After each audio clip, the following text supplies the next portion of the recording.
Zainab binti Ali, saudari Husain, kini menjadi pemimpin di tengah reruntuhan itu. Dalam kepedihan, ia tetap tegak berdiri membawa kehormatan Islam. Ia berkata kepada para wanita dan anak-anak, "Tenanglah, jaga kehormatan kalian. Jangan menangis terlalu keras. Kita adalah keturunan Nabi." Pasukan Yazid memenggal kepala Husain dan para syuhada, lalu membawa kepala-kepala itu di atas tombak, termasuk kepala bayi Ali Asghar. Keluarga Nabi, wanita dan anak-anak ditawan.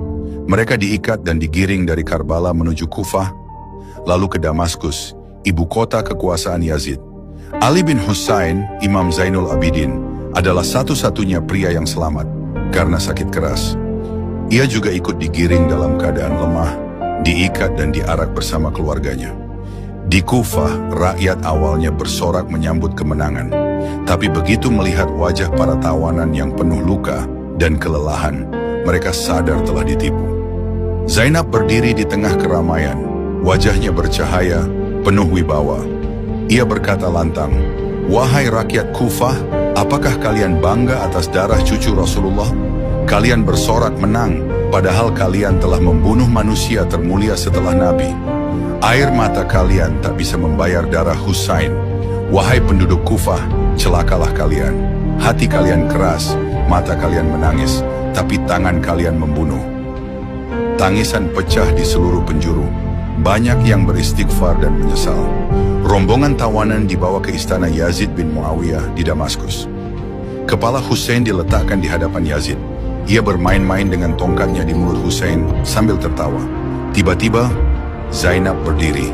Dengan mata tajam dan suara tegas, ia berkata, "Wahai Yazid, kau sangka kau telah menang karena membunuh Husain. Demi Allah, engkau tidak akan bisa menghapus nama kami dari hati manusia. Kau bunuh lelaki terbaik umat ini, putra dari Fatimah dan Ali. Tapi ketahuilah, darah itu akan menjadi kutukan atasmu." Yazid terdiam, suasana istana hening. Zainab melanjutkan, "Sesungguhnya Allah berfirman, janganlah kamu mengira bahwa orang-orang yang gugur di jalan Allah itu mati. Husain tidak mati, namanya akan kekal. Sementara engkau, Yazid, akan dilupakan sejarah sebagai simbol kezaliman." Setelah kejadian itu, gelombang protes bangkit di seluruh penjuru negeri. Orang-orang mulai menyadari kebenaran perjuangan Husain. Beberapa kelompok seperti Tawabin, para penyesal, di Kufah bangkit menuntut balas atas kematian Husain. Nama Husain mulai disebut dalam majelis-majelis. Tangisan untuk Husain menjadi bentuk kecintaan pada kebenaran dan penolakan terhadap tirani. Kisah Karbala tidak akan tersebar luas tanpa keberanian Zainab.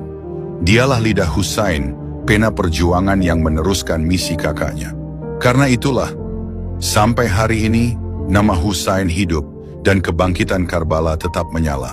Firman Allah, "Dan janganlah kamu menyangka bahwa Allah lalai terhadap apa yang diperbuat oleh orang-orang zalim. Sesungguhnya Allah menangguhkan mereka sampai hari yang pada waktu itu mata mereka terbelalak." Al-Quran Surah Ibrahim ayat 42. Pertanyaan besar yang sering muncul adalah, mengapa Allah izinkan Husain dan keluarganya dibantai sedemikian rupa? Bukankah mereka orang-orang terbaik? Jawabannya bukan karena Allah membiarkan, tapi karena Allah memilih mereka. Karena Allah ingin menyampaikan pesan besar pada umat ini melalui darah, air mata, dan kesabaran. Allah telah berfirman, "Apakah kamu mengira akan masuk surga, padahal belum datang kepadamu cobaan seperti yang dialami orang-orang sebelum kamu? Mereka ditimpa kesulitan dan penderitaan, hingga Rasul dan orang-orang beriman berseru, 'Kapankah datang pertolongan Allah?' Ketahuilah pertolongan Allah itu dekat." Al-Quran Surah Al-Baqarah 214. Pelajaran pertama, kebenaran tak diukur dari jumlah. Husain hanya punya 72 orang. Yazid punya puluhan ribu. Tapi kemenangan bukan milik yang banyak, tapi milik yang benar. Sebagaimana firman Allah, berapa banyak kelompok kecil yang mengalahkan kelompok besar dengan izin Allah. Dan Allah bersama orang-orang yang sabar. Surah Al-Baqarah 249.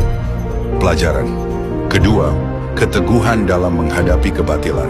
Husain tahu ia akan gugur, tapi ia tetap berangkat. Kenapa? karena diam terhadap kezaliman adalah dosa. Ia pernah berkata, "Aku keluar bukan untuk membuat kerusakan atau kesombongan. Aku keluar untuk menegakkan keadilan dan amar ma'ruf nahi mungkar, sesuai ajaran kakekku Rasulullah." Ini sesuai dengan firman Allah, "Janganlah kamu cenderung kepada orang-orang yang zalim, yang menyebabkan kamu disentuh api neraka." Surah Hud 113. Pelajaran ketiga, darah bisa lebih tajam dari pedang. Kemenangan Husain bukan karena ia membunuh musuh, tapi karena ia dibunuh sebagai simbol kemuliaan. Darahnya bukan tumpah sia-sia, tapi menumbuhkan kesadaran di hati juta orang. Bahkan para ulama berkata, Islam ditegakkan dengan dua hal, dengan wahyu yang dibawa Nabi Muhammad, dan dengan darah yang ditumpahkan Husain bin Ali. Pelajaran keempat, wanita bisa jadi penjaga risalah. Zainab binti Ali adalah contoh wanita mukminah sejati. Ia kehilangan segalanya di Karbala, tapi tidak kehilangan iman dan keberanian. Karena itu ia berdiri di istana Yazid dan membela kebenaran tanpa rasa takut. Seperti Asiyah di istana Fir'aun, Zainab pun membuktikan bahwa wanita juga bisa menjadi benteng akidah. Pelajaran kelima, syahadah adalah kemuliaan tertinggi.